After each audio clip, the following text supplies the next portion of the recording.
How will the weekend's world offense affect World Cup 2026? Messi got his season started in Orlando, and is Toledo, Ohio, the new front of the soccer war? That and more on Monday's edition of Morning Kickaround.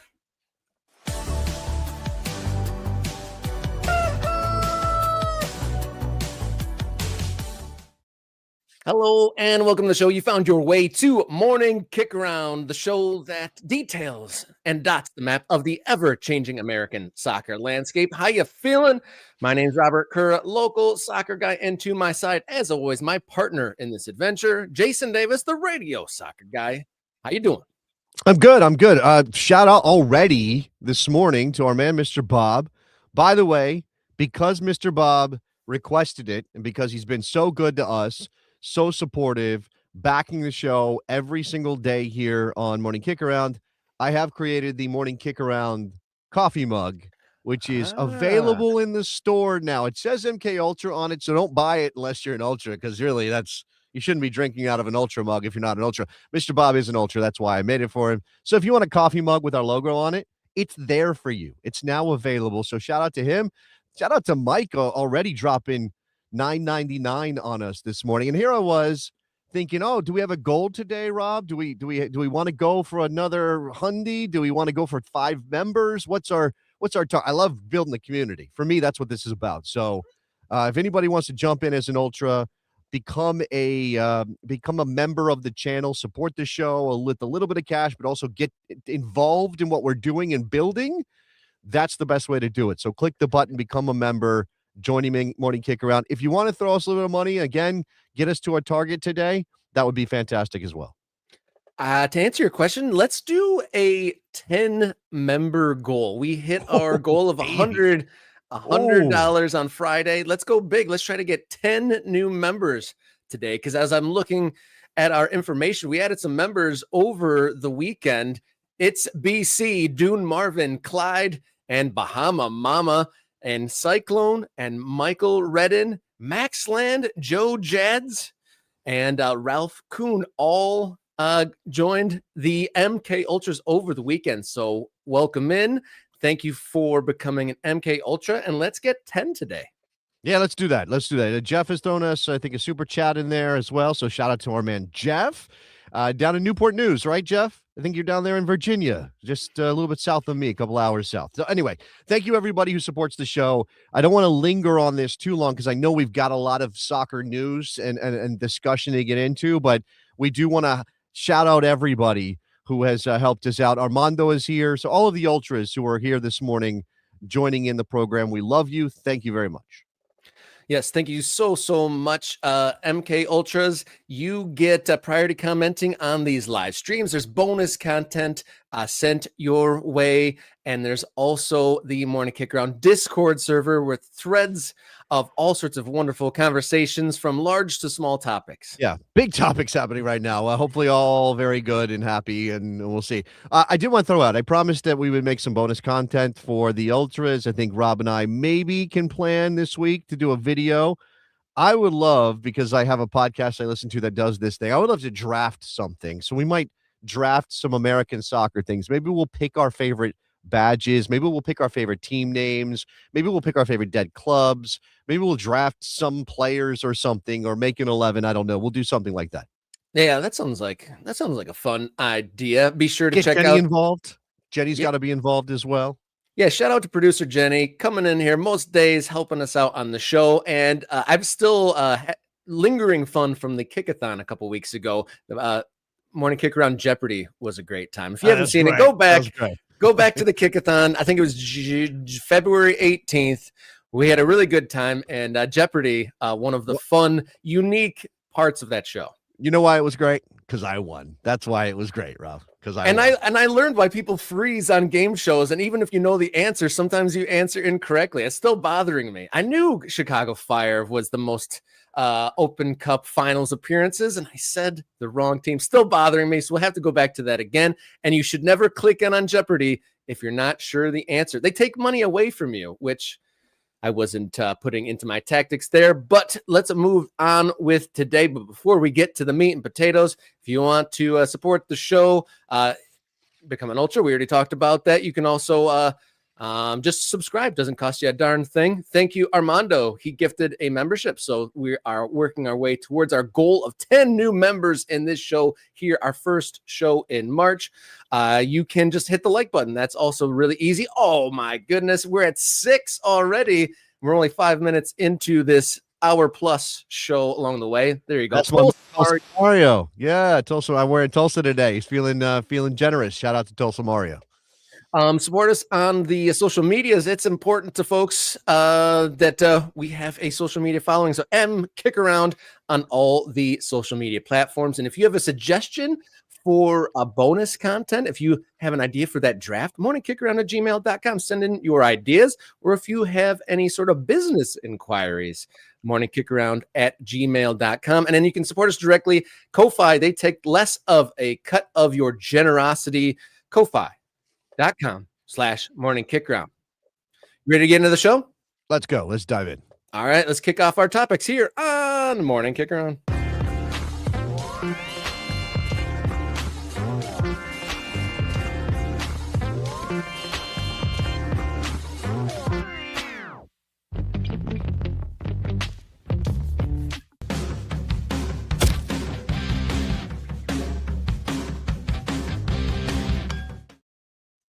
It was week 2 of Major League Soccer this weekend. Plenty of goals, plenty of red cards, and we are going to do our best to touch on both East and Western Conference notes. But we should probably start off with, as always, Leo Messi getting his season going. A big comeback in Florida. Yeah, they were down 2-0, and they looked pretty bad defensively, and Orlando was having themselves a bit of a day. Pasalic with a goal, although Dane St. Clair has to do better. Yeah, I wanted to say, I was going to say, it was a big deal that Dane St. Clair went to Miami. Everyone was up in arms. How does the champions get the best goalie? Best goalie, question mark? Yeah, I mean, goalkeeper of the year from last year. Didn't look good against LAFC in the opener. Didn't look good on that first goal from Pasalic. And then you had just a well-worked goal from Orlando to give themselves a lead, but do not give any hope to Lionel Messi and Inter Miami, and because they will take it. I mean, I don't know. I mean, I think there still is potentially some worry around Miami that they're not going to hit the heights they did last year. But I mean, that is, man, it's whether or not they win the Supporter Shield doesn't mean they can't win MLS Cup again. Obviously, we know that's how that works. Lionel Messi, Rob described it as kind of took the ball off somebody's foot. I think they were trying to work it to him. There's a little bit of LeBron James in high school to Lionel Messi sometimes with this Miami team, which is like, if you played with LeBron James in high school, Rob, were you taking shots? Were you ever taking shots? Not many. No, you're handing the ball. You're getting the ball to LeBron James every single time you can because everybody else is just responding to him. Look, they have some talent. Savetti's goal was nice. I don't know if not Maxime Crepeau. I'm getting my games mixed up, but I'm not sure that if that goal should maybe have been saved as well. Not saved, but maybe responded to better and given a better chance of a save in that situation. But it was Maxime Crepeau. My apologies. Maxime Crepeau playing in goal for Orlando. Thought he wasn't great either. But 4 goals to the good for Miami. Segovia gets one. Messi gets that one in the 90th on the free kick. And yeah, now it's underway. Will Lionel Messi be the goal scorer we thought that he might not be this year because Betarame was supposed to come in and pick up some of that load? Quick answer, was that bad goalkeeping on that 4th goal? That Messi kick, obviously he puts it around the wall, but I feel like the goalie could have done better. Yes or no? Bad goalie? Yeah. I don't think either Crepeau or Dane St. Clair looked great in this game. And as I said, you probably could have done better. I don't know beyond that. You're facing up against a Lionel Messi free kick, Rob. You're going to have to make a choice. But when the ball bounces, it was alligator arms before the line, you probably should get a hand on it and push it wide. So, yeah. All right, moving earlier in the MLS weekend, New York Red Bulls kids win again, 16 and 17-year-olds powering this New York team under Michael Bradley. Yeah, look, this is one of those things where, and I'm not trying to be negative, it's not going to be this good forever, right? It's not going to be this good in August, probably, for the Red Bulls with these kids. These kids will be we're talking, when we say kids, it's Hall and Mehmeti that are capturing everybody's attention. Mehmeti in midfield gets the assist on the Hall goal. He's 16 years old. Like, I'm ready for young American players because if you're good enough, you're old enough to step in here. I just think we have to be kind of reasonable about what we expect out of them over the course of 34 regular season matches and potentially the playoffs, right? But pretty clearly, Michael Bradley has been given a mandate to lean heavily into the kids that the Red Bulls have in this organization. They've always been pretty good about developing players. Hall and Mehmeti so far have been playing fantastic soccer. Maybe you don't rate the Revs too highly. Maybe after last night, you certainly don't rate Orlando too highly, who they beat in week 1. But man, it's not easy to win games when you've got multiple teenagers starting for you. So let's give the Red Bulls credit. Moving along in the Eastern Conference, Charlotte and Tim Reams form. Should we be worried about the United States men's national team captain? Look, it's always been, and I know this is about Charlotte and the Galaxy winning that game. And, the Galaxy, we can talk about them in a second here because Klaus has certainly brought some energy at the front of that formation. I mean, they had to sell Jovic last year and all of that. But yeah, if you're a U.S. men's national team fan, you've kind of been waiting for somebody to take that job off of Tim Ream for a while now. And I will open up another possibility here for what Mauricio Pochettino might be looking at when we get to the summer. Remember, he's gone to a 3-man back line. And I don't know. I think we also need to be a little bit worried. I'm going to expand this a little bit. We need to be worried about Anthony Robinson because he wasn't playing. He got back in the lineup. They went very heavy on leaning into him, did Fulham.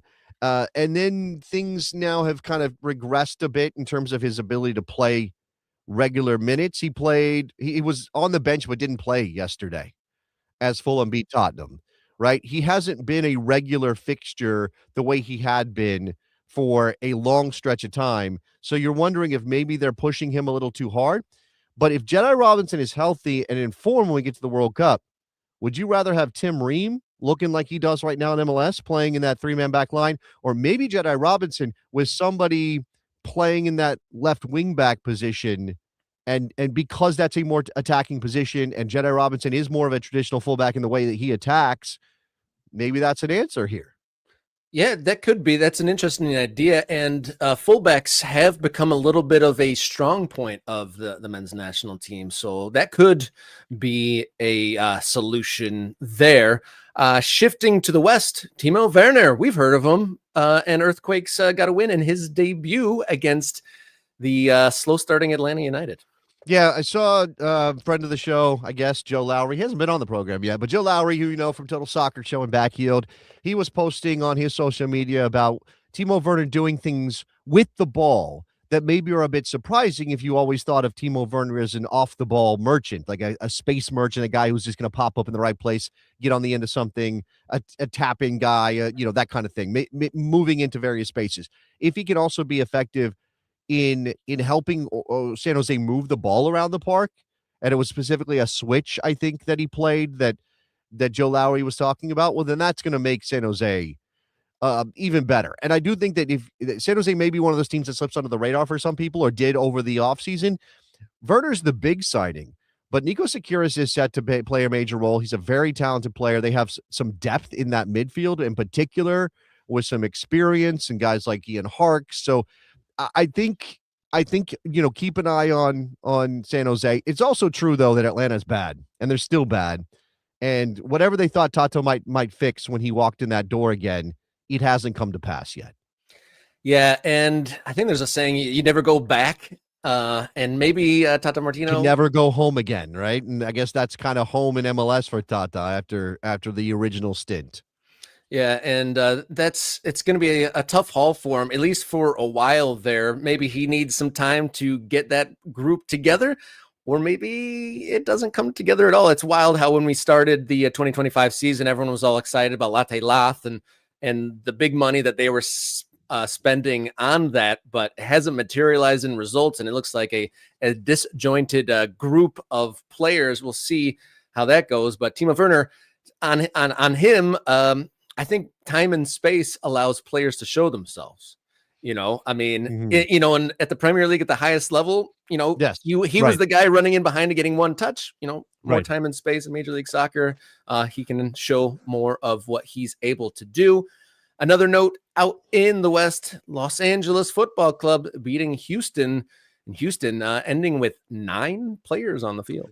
Yeah, there were 2 red cards in this game, that certainly benefited LAFC. They were the better team, although I don't think you should look past Houston. I think Houston's gonna be pretty decent, obviously undone by the sendings off in this particular match, but Son desperately wants to score. Whenever he goes on the road even and is playing in front of whatever the Korean diaspora is in that given town, and you can see the cutouts of his face in the crowd in Houston, he really wants to score, and he's disappointed, sort of crushed every time he doesn't get a chance to. But man, to get goals from guys like Delgado and Estacio, if that's what LAFC can do, also with Bouanga and Son running what is going to be one of the most devastating breaks in the history of MLS, and you throw in a David Martinez and those kind of pieces, man, it's going to be fun to watch LAFC, I think, all year long.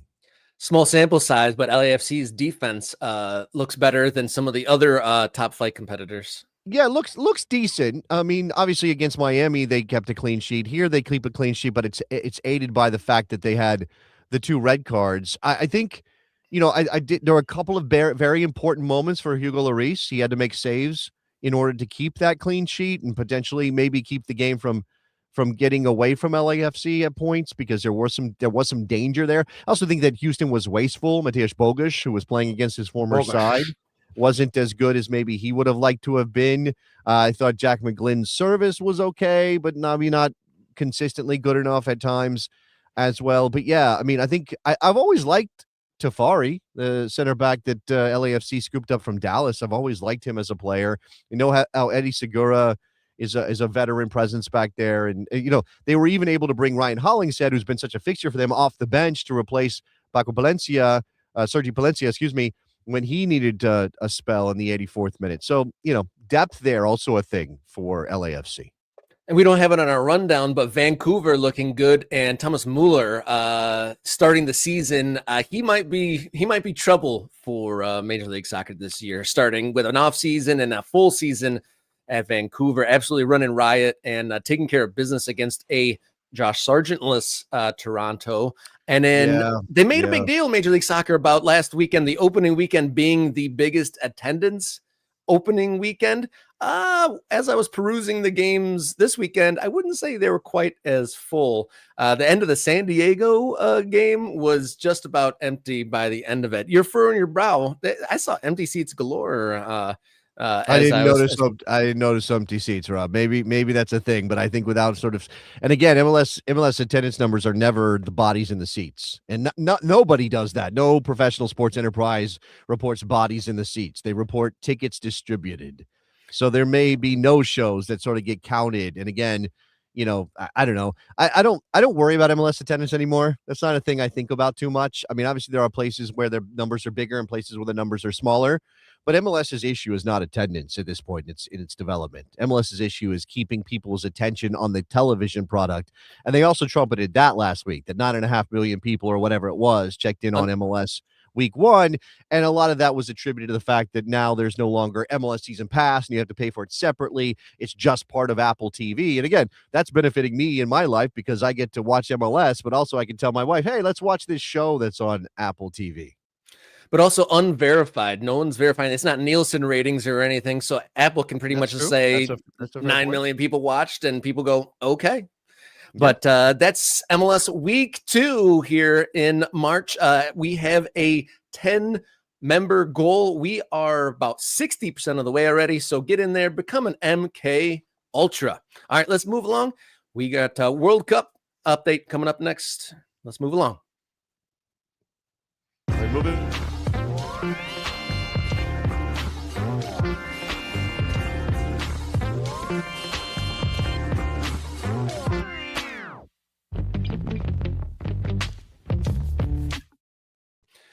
Next up, we got a World Cup update. So remind you that World Cup coverage on Morning Kickaround is brought to you by Oakland County Football Club, celebrating 10 years of summer soccer in Southeast Michigan in 2026. Tickets and schedule available now. Visit Oakland County FC online for those, and be on the lookout. March 6th, big announcement coming from the Purple of Oakland County.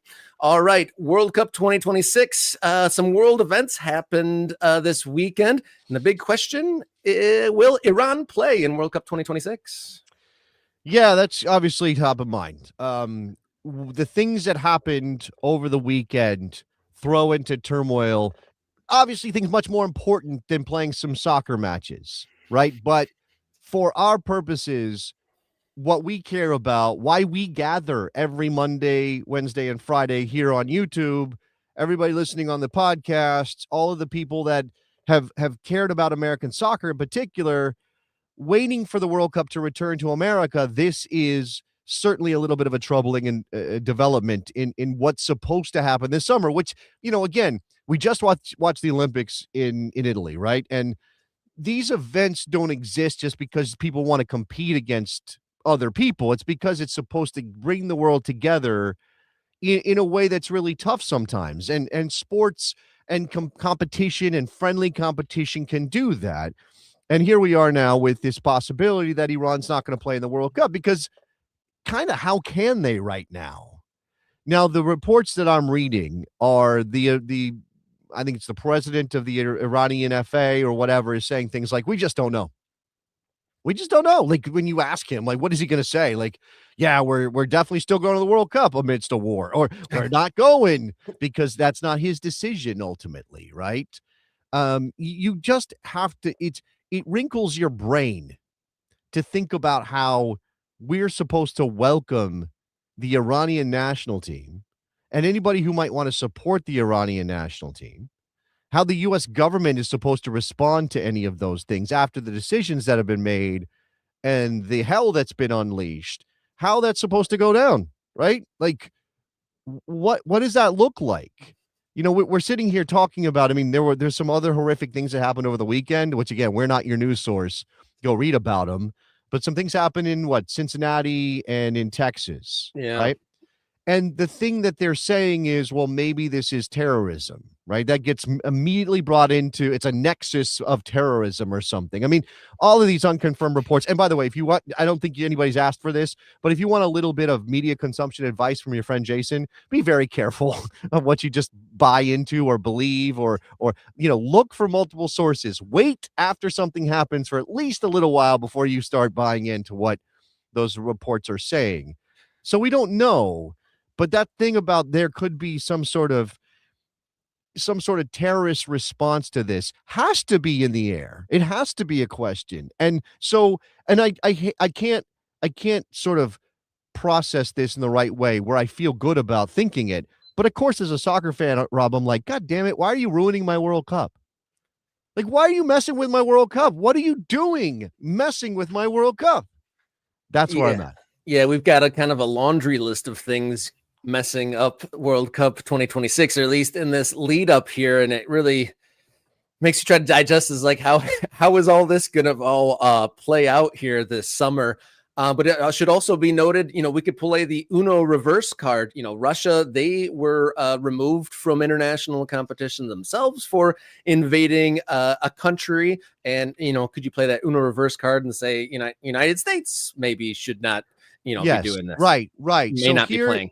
And again, look, I mean, I don't really want to get into the hypocrisy discussion, but there is a discussion about hypocrisy here, right? There's a discussion about what is not okay for Russia to do, therefore they get booted from international competition, but what is okay for the United States to do, and therefore you get to host the World Cup. Just going to put, I just kind of put that there, and it makes everybody uncomfortable, of course. Right? We don't want to have to deal with it as soccer fans. We don't have to deal with it as Americans. And it doesn't really matter if you're pro or anti what just happened. It's an uncomfortable discussion to be having around what is supposed to be a celebration of this sport. And for us as Americans, the extra added element that this is supposed to be the next big step forward for our game in the country. Talking about uncomfortable, FIFA leaders having to tackle an uncomfortable situation of what to do here. And the news coming, I don't know if this is like sick poetry or what, or just sign of where the elites are. But as news was breaking of the strikes in the Middle East, the IFAB 140th celebration was happening. And apparently all the big wigs of FIFA were all checking their phones as they were listening to opera in the middle of formalities of the IFAB conference. So I'm sure they're all dust up in their black tie affair as they're looking at their phones of what are we going to do about What are we going to do? And you painted yourself in a corner. If you are FIFA and you're a Johnny Infantino particular, you have painted. It's so great that Tom Brady thinks you're a man of the people, but that doesn't really help you in this moment where now you have created a situation where you have slathered up the person in charge of all of this. You have handed a peace prize that you made up out of thin air without consulting the other or the 211 members of FIFA. Now you're looking at a situation where that person that you called, this architect of peace has executed something that is certainly not peaceful, regardless of whether or not you believe that it's the right thing to do. It's certainly not peaceful. And here we are headed into a World Cup where you are supposed to be playing games in the country of that particular leader. I mean, again, who could have seen it coming, Rob? Who could have seen it coming? I mean, look over your shoulder. I mean, who could have possibly done it? But let's pull up that graphic that you prepared here, and let's kind of like review kind of all the things going on here. I didn't prepare a graphic list. We're gonna have to work through these individually. I think Iran is number one. We still have issues with security funding, right? So that's a thing. This is all also related to the DHS shutdown, which, without going into too much detail, is definitely impacting the the cash flow in your friend Jason's household, because my wife happens to work in a DHS agency.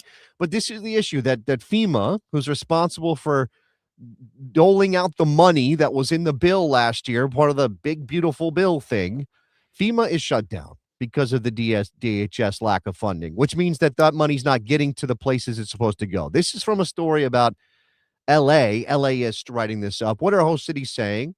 Officials in some host cities warned at a congressional hearing last week that if those funds aren't released soon, it could lead to them to massively scale back or cancel their events for fans this summer. And then there's obviously they're focused on LA here. LA seems to be fine, I guess, is what the ultimate upshot here is on that, Rob. Look, we know about Foxborough and the issue around security funding there. Whether or not the money from the bill could make up that shortfall, I think we learned last week that's probably not what this is about. But there are certainly other places where that money is important to being able to do what FIFA demands you do. And remember, a lot of this comes from what FIFA puts in their contract. They say you have to secure the stadium site for the entire length of the World Cup, regardless of if it's game day or not. And you have to secure a certain perimeter around the building. And that relates to what I've got here. Gillette Stadium, again, focus of this whole issue with $7.8 million of security funding that is not being paid by anybody right now, that nobody wants to take responsibility for, that the town of Foxborough certainly doesn't want to pay. This is wild. Parking will be drastically reduced to Gillette Stadium for this summer's FIFA World Cup matches in Foxborough. This is the Metropolitan Area Transportation Authority of Boston revealed at a meeting on Thursday that instead of the usual 20,000 parking spots available around the stadium during New England Patriots games and concerts, there will only be 5,000 spots for fan parking. And this is basically because of security, that you have to secure the perimeter, and this perimeter that includes this parking area. And therefore, you can't be letting people in to park because you've got to secure a certain size circumference around the stadium, Rob. I thought I had a little chuckle. One of the Foxborough council members said we could have just had 7 concerts here and not worried about it, which I thought was kind of a funny little clap back in a way. You were talking about issues, though, like the list of issues, right? The list of things that are coming to the fore here. Look, let's not forget that there was some violence in Mexico last week that I think we kind of mentioned briefly, but Guadalajara could have some security concerns around that with the drug cartel stuff. Now you've got the Iranian situation. We know about the general security issues and the money that is being spent. We know about FanFest that have either been canceled or scaled back. I mean, reading up today, looks like Washington State is still going to do something, but we don't know exactly what that looks like. We already know that the New Jersey Fan Fest was canceled after originally being one where they were going to charge $10. So, again, this is not the World Cup should be a celebration. And as I said before, what are you doing to my World Cup? Yeah, at this point, before the balls roll, would you say more people are going to come to these things, or more people being pushed away and kind of scorned here? Well, I didn't pull it in, and so I can't reference it directly, but I did see a story that said like the number of bookings for Dutch fans to come to the U.S. is much lower than was originally expected.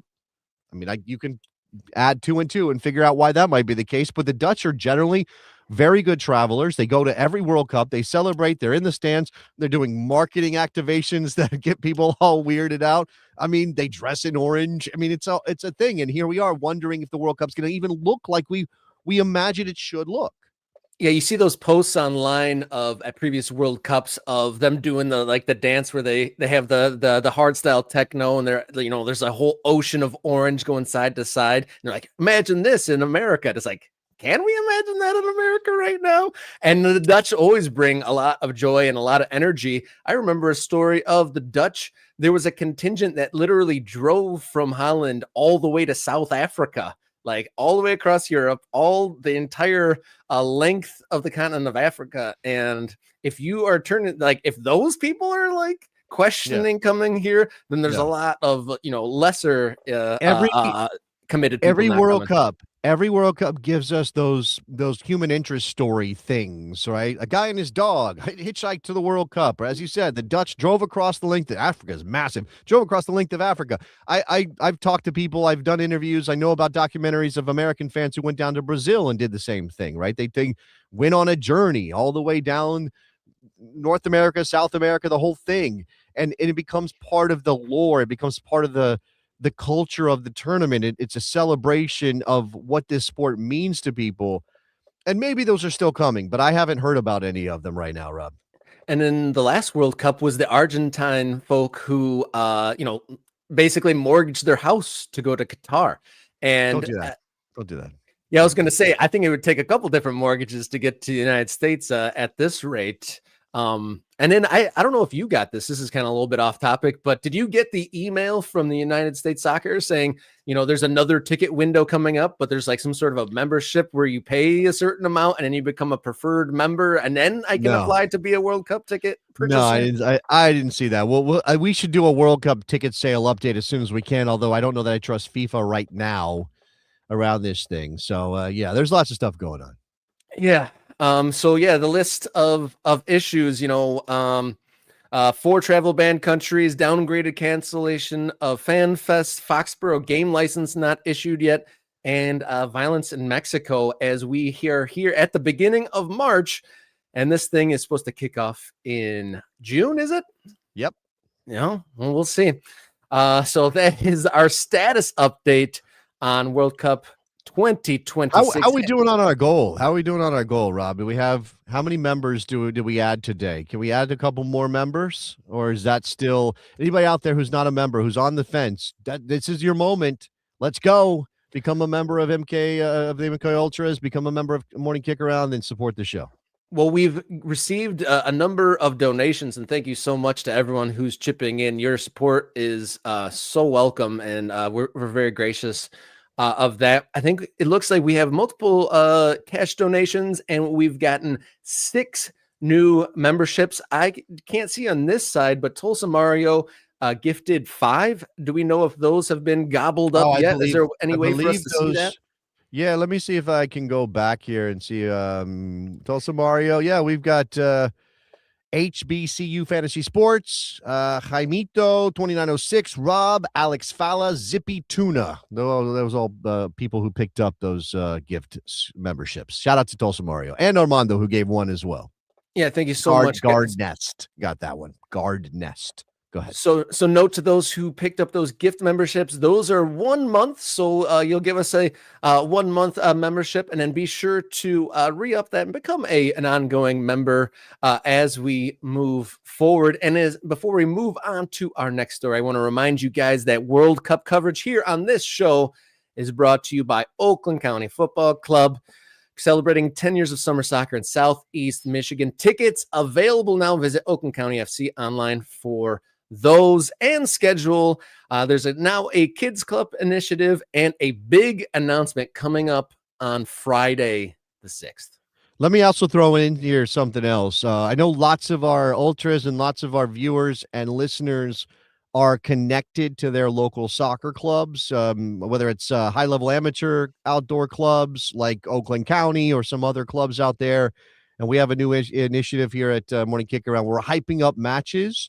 It's just a little bit of money. Little bit of money helps you hype your match here on Morning Kick Around for all these amateur clubs and like we're talking NPSL, Midwest Premier League, League for Clubs, obviously professional clubs more than welcome to join up and get your club's match hyped up here on Morning Kick Around. We would love to do that. I don't know if I want Rob saying hyped up or whatever he just did again, but I did.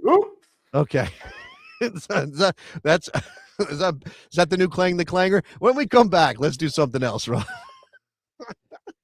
All right, let's move along. Oh, Billy Bob Western, one more. So we are 70% of our way to our goal of 10. So let's get 3 more members here on this show as we move along to a culture war segment here on Monday's Morning Kick Around.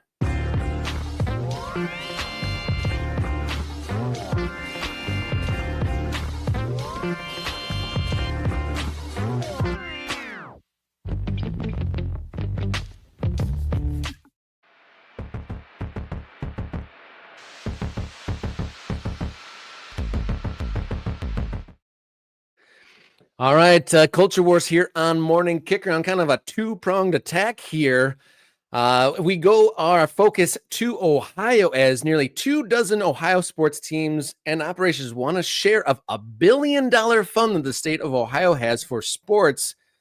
And amongst them, Toledo Villa FC, a USL 2 team. Okay, here. Hold on. You said that. You're saying that you're jumping to a conclusion. Now we're putting some dots. We're connecting some dots. We dot our map. Those are not the dots that we do connect those dots through the disco. Anyway, we're connecting some dots here, Rob. We're doing some logical thinking. Now, this is the chart. I think this is from the statehousenews.org or whatever out of Ohio. Okay. So a couple people, by the way, pointed this out to me on Blue Sky. Thank you very much for sending us that information. If you got a story that you think we should cover, definitely let us know. Request to Ohio's new sports/cultural facilities fund. 22 sports operations requested money from the state sports and cultural facilities fund. Request total nearly $689 million. I believe there's only $400 million available. Okay, so only? I think so. Now, these requests, I mean, I'm sure you have to write a report and explain why you deserve this money, why you want this money, and then it will be dispersed by whatever state agency does that in Ohio. I don't know. Number one, $234 million, Hamilton County, Cincinnati Bengals Paycor Stadium. So I guess the Bengals want to do something to their stadium to upgrade it, whatever. Okay, that's $234 million. That's a holy moly, what a number. And we know that football is king in Ohio, so I don't know if they're going to get it. Then you have FC Cincinnati's number 2, $136 million. FC Cincinnati needs some money. The Blue Jackets, the Guardians, these are all you would expect these teams to be on this list. The big professional sports teams in Ohio. Cavaliers, New London Recreation Park. I guess that's just a park. Okay. I mean, that's what it looks like. Then, as you said, Toledo USL Soccer Project, $20.9 million. Now, Toledo has, as you just said, a USL 2 team. Toledo Villa FC. It says established 2017, Glass City. So they're playing amateur summer soccer like Oakland County Football Club. Tell us about what you know about Toledo Villa, Rob.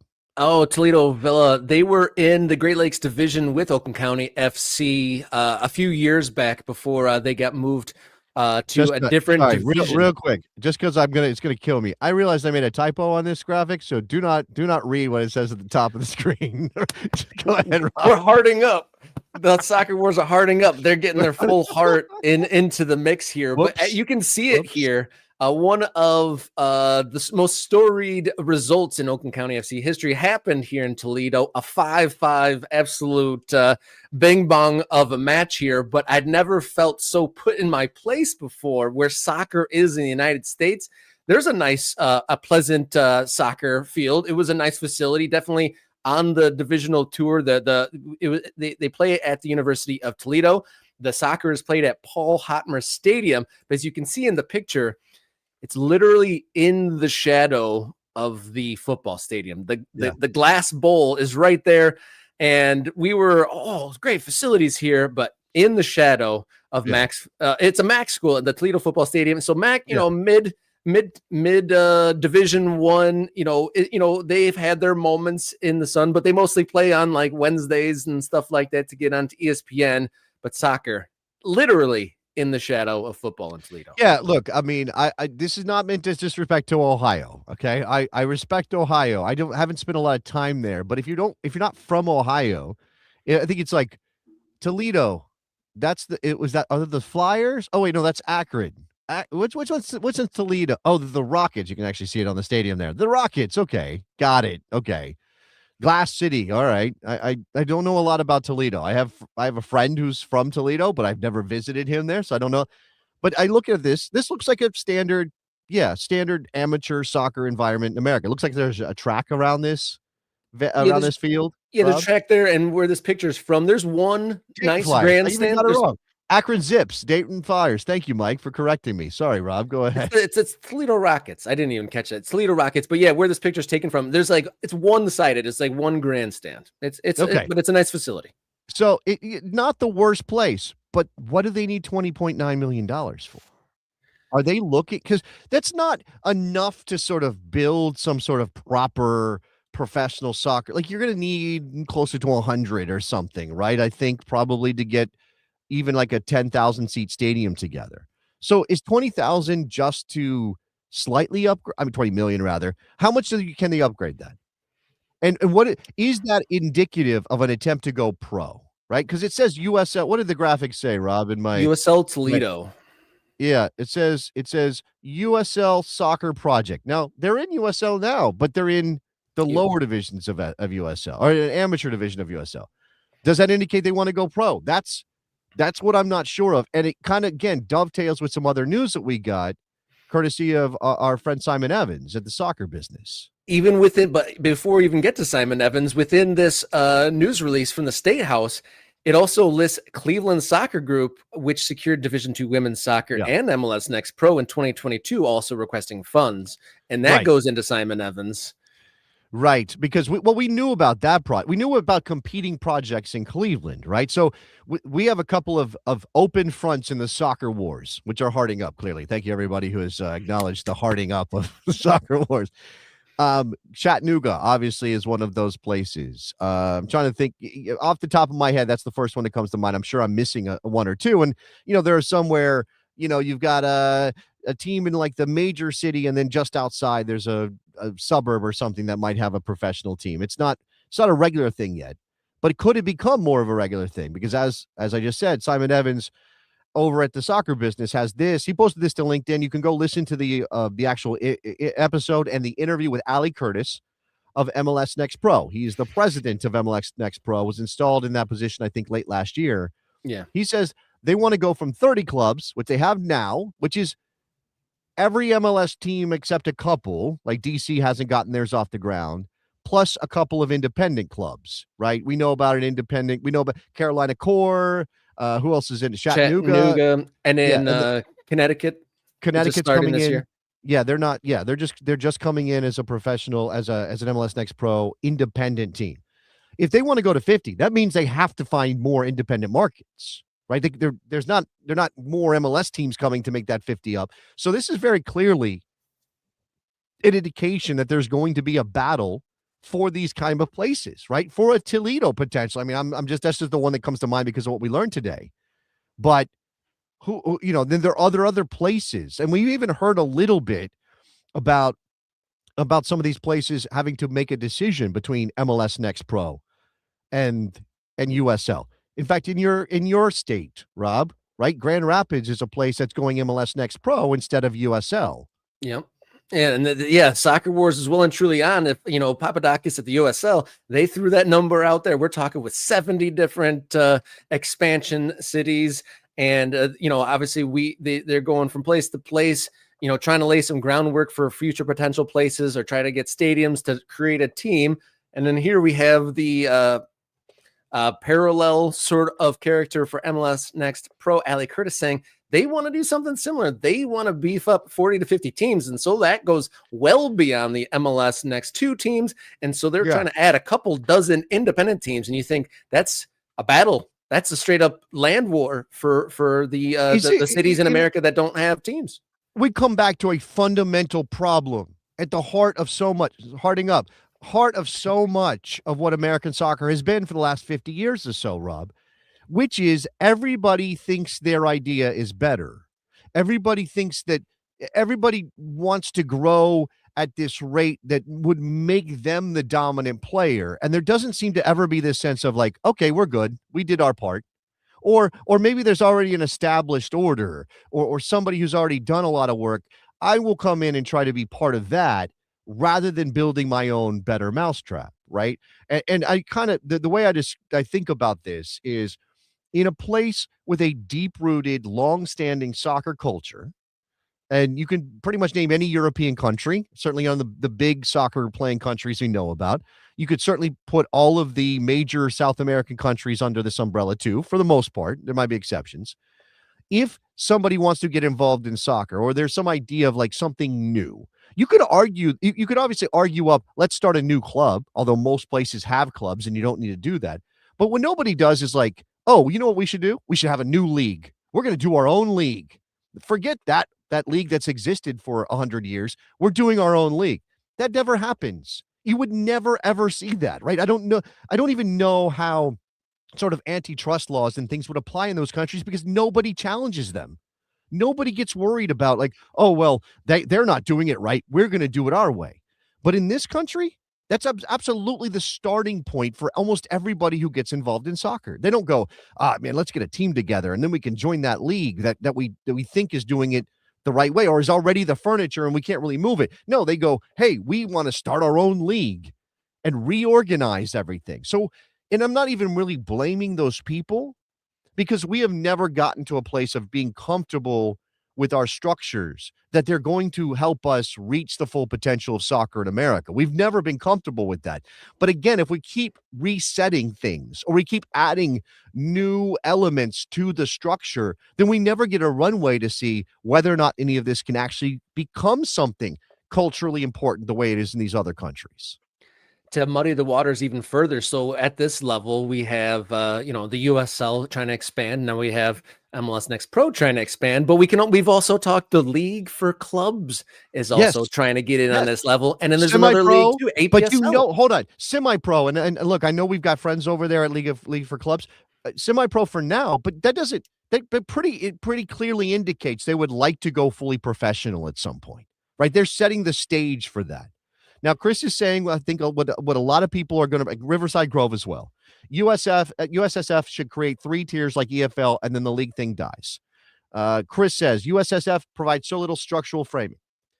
Again, I think we have to be careful what we ask for. And I don't know if there's an answer, right? This is so difficult to pin down. Who do you want to be responsible for the way forward? Do you want it to be what essentially are commercial interests like MLS, like USL? Do you want it to be commercial interests? Do you want it to be US Soccer, who runs quickly into legal pitfalls if they start putting restrictions on certain clubs and leagues, which they've already dealt with and already spent a king's ransom on legal fees to fight off, right? That's already a thing that they have to worry about. So we have a pretty weak federation, and that's not because the federation doesn't want to be strong, I don't think. I think that's because the federation really can't be strong under the way the laws of the country work that regulate business and commerce. Like, what can U.S. Soccer do that doesn't get them immediately into an antitrust battle? Like that to me is the biggest issue here. And again, I don't know that I want U.S. Soccer to come in with a firm hand and go, well, there's this, and this, and no other leagues can enter. I don't know about that.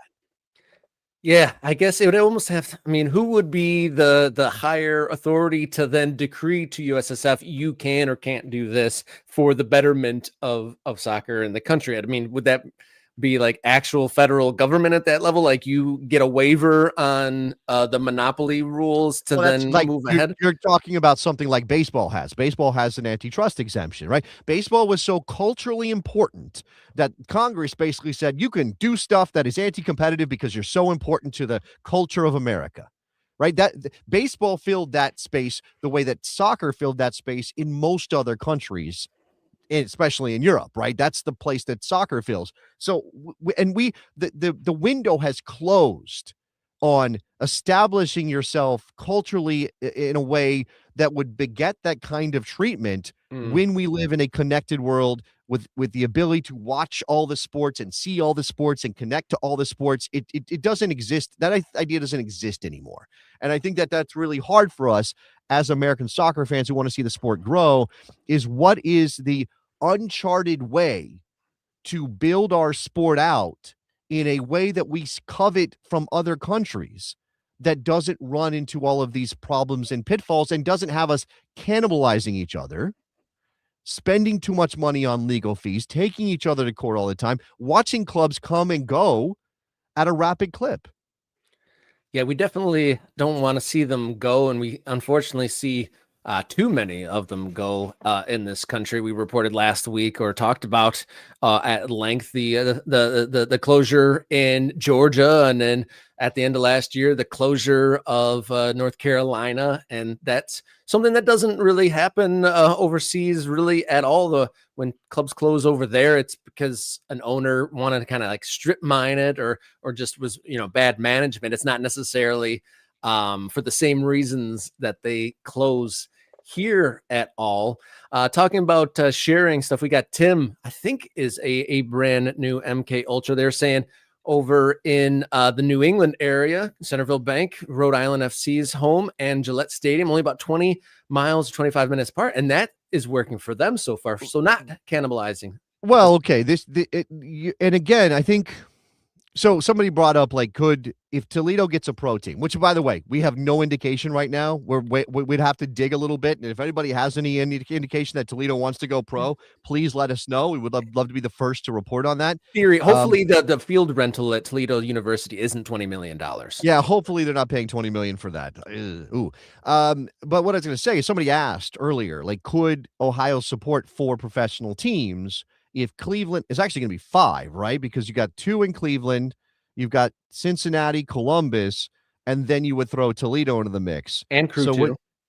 Well, Crew 2 is MLS Next. Yeah, I think you kind of have to separate the reserve teams from the independent Next Pro teams, but I do see what you're saying. I mean, they're not driving attendance at Crew 2 games the way that an MLS Next Pro team in Toledo or Cleveland is trying to drive attendance.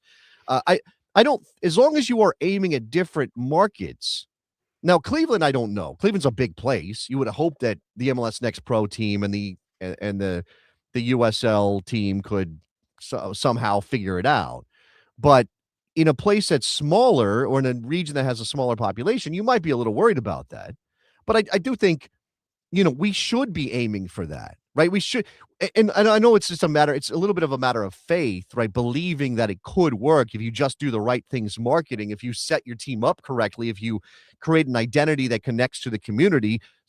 It doesn't matter if your region has 5 million people or 50,000, if you do it right, you should be able to get 10,000 people out per game, right? Maybe 50,000 is a stretch in terms of the size, but in most of these marketplaces that USL and MLS Next Pro are looking at, there's enough people there and enough soccer fans already baked in that if you just do the work, and you can certainly, imagine attracting people that don't already love soccer, who might just want to connect with something in their community. And if you do it right, I think it can work. I don't think it needs to be, well, there's already a team there, can't put another team there. It's why it is painful to watch teams that could exist, especially in major metropolitan areas, alongside a quote unquote higher level team, be shut down. I think it's St. Louis, right? I wore the jersey last week because that's a dead soccer club, and we just had one shut down in Georgia. And I'm thinking, why was it necessary for that St. Louis team to shut down? Why couldn't they have filled a different niche in the community if the people around the club were willing to put that work in? It would obviously be a very different price point, a very different level of investment But why do they need to shut down? Why can't we have these things existing alongside one another?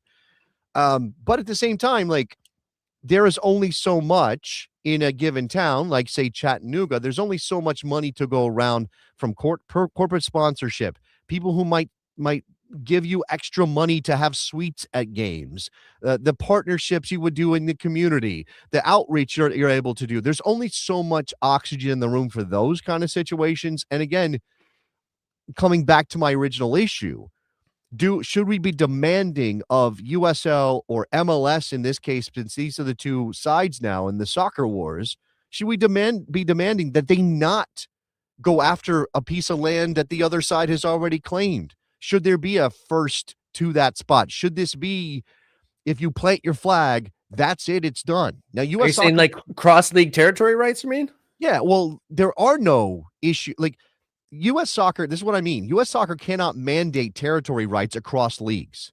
It cannot do that. It will run smack dab into a lawsuit. If US soccer tried to say, "Oh no, USL, you can't put a team in Chattanooga. There's already an MLS Next Pro team there." Just to name one example, right? I don't even know if that's the I think that's not even the timeline. I think the USL team started and then Chattanooga FC went to MLS Next Pro. But regardless, like, pick a place. But say let's it doesn't matter. Pick a place. If one league wants to go into that market and within their league they don't have anybody else already there, then USL can't, or US soccer can't say no, you can't do that.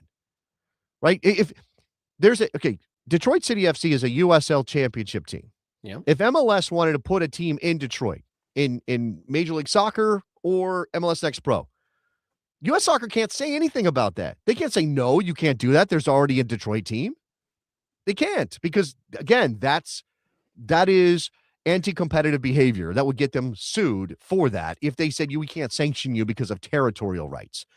So, it comes down to whether or not we want to ask the actual organizations and demand of them, and whether they would listen, that they not do that they not encroach on a location that already has a team like that. And that's and again, in a world where everything is number go up, more teams, more money, more expansion, more fans, more this, more that. Who's going to choose that as a business? Which of these businesses is going to say, well, no, that looks like a really, really great market for soccer, but we're not going to touch it because the other side already has a team there? Who's going to do that? That doesn't make any sense from a business perspective. Even as we as soccer fans go, well, we don't like it that you're cannibalized. And again, the dream should be that those two teams should be able to exist side by side and still make it work. Yeah, holy heck, what a culture war that would be, or a land war that would be, if Major League Soccer did come out with a Detroit expansion at this point, as DCFC are established, building a soccer-specific stadium. Obviously, the probably the most high-profile or the most established team that had that happen, obviously Chattanooga, but there's a list in the chat going of all the places like Miami, St. Louis, and San Diego, and Charlotte. There are some interesting ones here. I wanted to ask you, though. So being a Michigander, if MLS decided to expand to Detroit, what would be the reaction from DCFC fans? From DCFC fans? Oh, there would be huge uproar, I would say. I mean, there was already been multiple campaigns of DCFC fans going hard to buy up all the copyrights of all the names. And there was multiple campaigns for them to push back on any sort of group trying to move in an MLS team. Okay. So, but is that based on the fact that we just don't like MLS? MLS is too corporate. MLS is too this. MLS is too that. I know there's the banners that fly at Keyworth now, and will probably fly in the new stadium, provided that the DCFC ownership believes that that's okay for them. Is that because of that, or is it because we are afraid that MLS will damage our club and our potential success, right? Because in other places in the world, there's not like you don't get you don't get fans of clubs in neighborhoods in London being angry that the other team's building a stadium that's not too far away. What I'm saying is it's sort of accepted that this is just a way of it. Like the teams on top of teams is kind of the idea. Like that's what we want actually. We shouldn't be saying, well, no, you can't put that team here because it will hurt my team unless we're afraid that American soccer just can't support that. I think there is fear there because obviously I think that there's such a limited soccer audience that there would be a percentage of DCFC fans that might get a wayward eye, and I think the casuals that aren't into DCFC, because there's plenty of those in the metropolitan area that don't necessarily they still almost consider it's the American mentality of if it's not in the absolute premier or Major League Soccer, they consider it not a pro team. That's right, and then a lot of those people, I feel like the corporate money and the suburban eyes would immediately get diverted to Major League Soccer, or there's a very good chance to. Again, it comes back to money wins. We resent money. It's not is it a sense of inferiority? Like, we're not, they won't. I think it's like something that the community that feels that they helped build and then having that undermined by something, parachuting. But if you are confident in who you are and your identity and what you've built as DCFC, why should you be concerned that the suburbanites might turn their attention to MLS? Why wouldn't you just say, look, we're building a 10,000 seat stadium, or we're going to get to 15,000 because we want to be D1, and we're strong enough as a club, and our ownership has proven time and time again that they can build something to attract enough people to keep us going and moving ahead. Why wouldn't we just be confident of that? Who cares if there's an MLS team on the other side of town? Well, that might be changing because, DCFC is more established than they were. But when these campaigns, the anti-MLS campaigns were at full force, was, they were still an amateur or in the NISA era, and they weren't quite as firm-footed as they are now. Yeah, I do agree with that. And again, I already mentioned St. Louis. I'll mention San Diego as well, because Soccer Night in Detroit's bringing up San Diego, right? Another team, a team that ran into issues, I don't think directly caused by MLS coming to town, but sort of indirectly caused by the fact that their stadium situation was not good enough. And as soon as they hit any kind of hurdle to clear, when MLS was coming to town and gobbling up a lot of soccer attention, they were unable to keep it going. And that is a travesty. And I think a lot of people would say, well, MLS shouldn't have gone to San Diego because there was already a team there. And a lot of other people a lot of people on the other side would say, well, yeah, but that team wasn't nearly what we deserve as San Diego for what soccer should be here. And we want the bigger club, and we want the more exciting club, and we want the better players in the bigger stadium. And again, because we have not been able to get the runway of 100 years to sort of build these things up from a couple of people getting together to start a team, or a neighborhood getting together to start a team, it all feels very wrong and very dirty the way it all happens.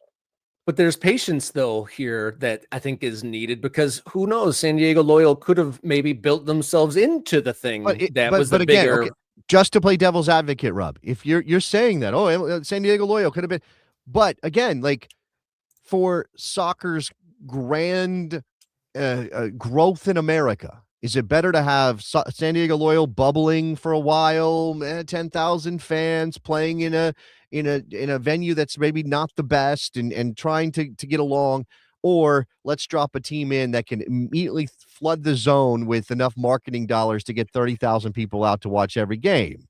I mean, again, like I'm not saying I agree. I disagree with you. I'm just pointing out that people would have this other opinion of how do you make soccer better? Well, in this world, in the moment we live in now, not in 1936, but right now, you kind of have to do it the way MLS is doing it. Should we put a poll up in the channel, in the post section of the Morning Kickaround YouTube channel? Like, if you're a town without a team, would you rather have USL or MLS Next Pro there? And maybe get a poll of what people think of those two teams. If your city council is talking to both entities, which would you rather them go with? I actually forgot. I created a poll and didn't make it live, but I want to put a poll up in the YouTube chat. Not that question, slightly different. Who wins the soccer wars, USL, MLS, or no one, we all lose? So those are your three options right now in the poll, if you would like to vote. And again, I don't even know what winning looks like. Like, that's a question. Existence? I mean, it's a very pertinent question right now in the world. What does winning look like when you're doing this thing? And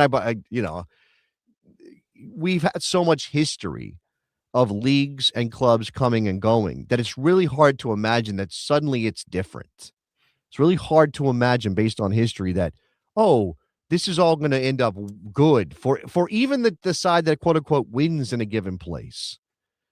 And I don't know, maybe it is. I mean, look, maybe the abundance idea, maybe just clubs on top of clubs on top of clubs gets us to a place where we all do win, because even if some die, and I hate that, and I think it is, every single club death is a massive, massive problem in my mind, in a place like Statesboro, Georgia, whatever.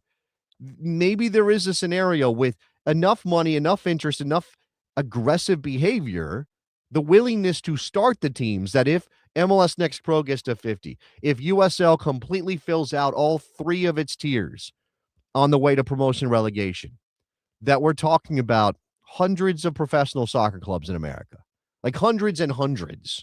What's our number at right now, Rob? I mean, we'd have to do the math. But and forget the MLS reserve teams. Again, I kind of keep them out of this. But you got a handful of MLS Next Pro teams. You've got, between USL Championship and USL League One, you've got something like 34 teams, something like that. We have to do the math. You got 30 MLS teams, right? So we're still short of 100 professional soccer teams in America. Do I have that right? We're getting close to there. It's in and around that number, I think. Well, I mean, obviously in a better world, we have hundreds of professional soccer teams, different levels, different tiers, different, some of them are playing in front of 5,000. Some of them are playing in front of 50,000. That's what we should want. That's certainly what we see on the other side of the ocean and covet. So before we move on, I got to say that amongst the dozen sports entities asking for state money for sports in Ohio, did we bury the lead? There's an entity called Monkey Business Parkour asking for money from the state of Ohio. I didn't know that. Parkour is asking for money. Monkey Business Parkour asking for money in Lucas County, Ohio. Can't you parkour anywhere? Why do you need to why do you need a facility for parkour? I don't know. For hardcore parkour, perhaps. Maybe it's special parkour. It could be Monkey Business. Did not know that one. But no, there was also what's the baseball team that Rubber Ducks. The Rubber Ducks want some money too. Is that a baseball team? I'm assuming. I have no idea. And people from not around the area, I'm very familiar with the Toledo Mud Hens, but that's the minor league team for the Tigers there in Toledo. And the Mud Hens, they still some people have a chuckle. Are the Rubber Ducks like a basketball? What are the Rubber Ducks that's in Akron. Sorry. Maybe that's the Akron minor league baseball team. They are. Yes, they are. The Rubber Ducks. Commenter Paul here, not an MK Ultra, so I'm not going to put you up on the screen, but he says that's for that money's for health insurance for the parkour participants, which is I mean, I can only imagine all the bashed knees and broken ankles from being a hardcore parkour person. But I think we set at the beginning of the show, we set a goal of 10 MK Ultras, and I think we may have surpassed that. A shout out to Rob209, Guardnest, HBCU Fantasy Sports, Gio Leon, Alex Fala13, Dubil Ui, Zippy Tuna, Eli 2568, Jaimito 2906, and It's BC, and in Dune Marvin. Welcome aboard, and thank you for helping us hit that goal. That's in and around 10 at the very least. So should we clang that clanger before we get out of here today? Oh, okay. Who's clanging the clanger? Is Jenny doing the honors on clanging the clanger? Clang is Jenny.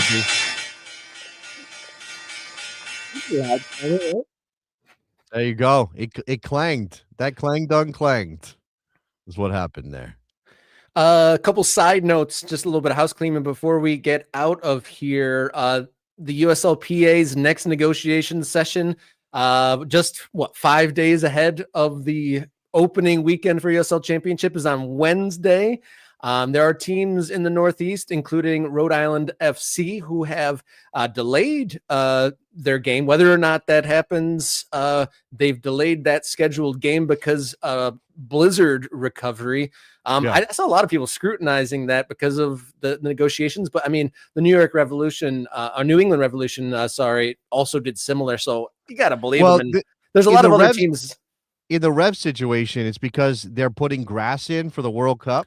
So they've had it is because the grass cannot be grass was not ready to be delivered because of the blizzard. The blizzard caused a delay in delivering the grass that they were going to put on the field there at Gillette. So I think it is all kind of in the same. Look, the blizzard is a thing. It is. Yeah. I mean, we're weeks past our big snowstorm and freeze here in Northern Virginia, and you still drive by massive piles of snow just kind of sitting there waiting to be melted by whatever. And we're supposed to get more of something this week. I mean, it is absolutely a thing. And it does bring into question again MLS's schedule switch.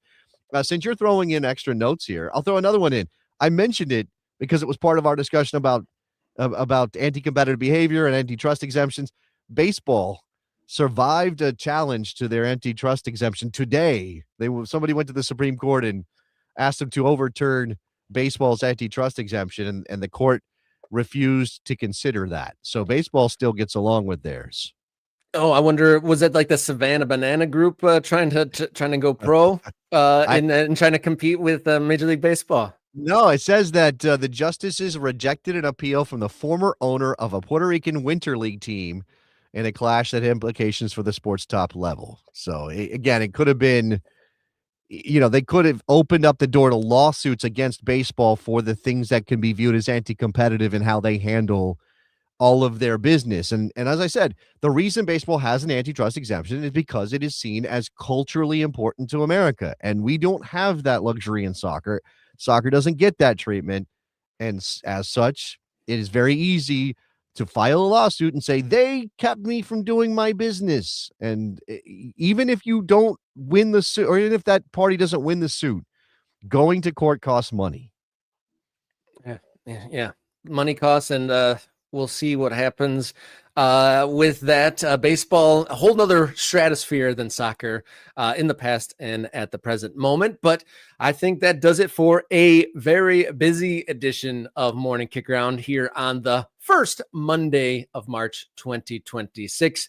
Be sure to follow along with the channel and all those new members. Get in the Morning Kickaround Discord server. Would love to see you present an introduction and get your dot on the map. At the end of the week, each Friday, we add new members to our Ultras map.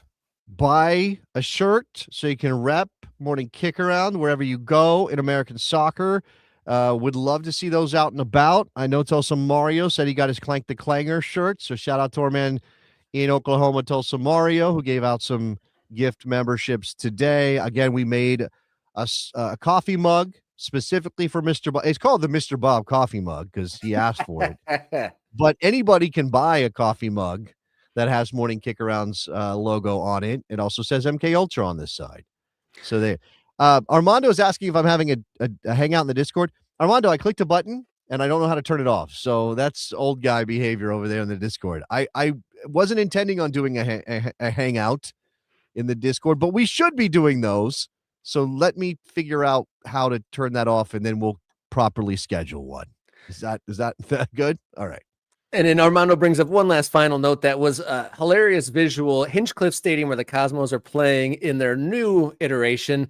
They had literally a wall of snow, and he's saying that they offered a free season ticket or $150 gift card for Cosmos to clear the bleachers, which is pretty cool. But the picture of the wall of snow that goes up to the bottom of the scoreboard there at Hinchcliffe Stadium was quite a sight to see. Oh yeah, Night French. I play French Short is asking about our jerseys. We got to get that together. We have to schedule a meeting. Rob and I are a little behind on scheduling meetings with our jersey designer. I promise you, we'll get to that this week. She is also asking if we can do a Zoom social. We can absolutely try to do a Zoom social in the near future as well. So let's put these into the hopper, Rob. Let's get this on the list. Let's do that. Maybe we'll set a target or something, and we'll get to a Zoom social next week. Yeah. All right. So thanks for hanging out with us. A big show here, and we'll be back on Wednesday. So until then, everybody be safe, be brave, and enjoy your soccer.